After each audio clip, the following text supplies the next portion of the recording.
Sasa shirika la afya duniani WHO limeonya kuwa dunia inaweza kushuhudia maambukizi mapya ya HIV zaidi ya milioni 10 na vifo vya watu milioni 3 vinavyohusiana na ugonjwa huo, kufuatia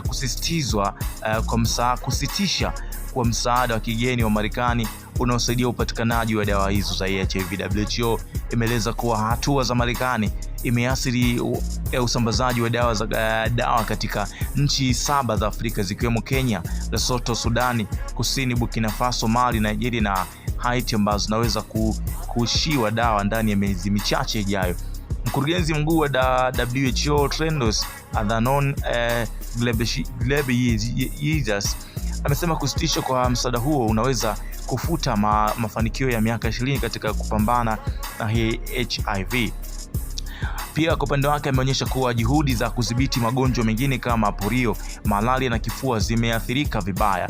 Sasa Ghebreyesus amehimiza Marekani kuhakikisha kuwa unatoa huduma muda wote kwa nchi zinazoathirika ili waweze kupata vyanzo mbadala vya fedha baada ya kusitisha msaada wa ghafla, hatua ambayo inaweza kusababisha madhara makubwa ya kiafya duniani. Marekani kupitia rais wake Donald Trump ilitangaza mwezi huu kusitisha kutoa misaada kupitia miradi iliyokuwa chini ya serikali yake ya misaada USAID. Iliibua taharuki hasa kwa nchi nyingi za Afrika zinazotegemea fedha ya ufadhili kushughulikia magonjwa ya ukimwi.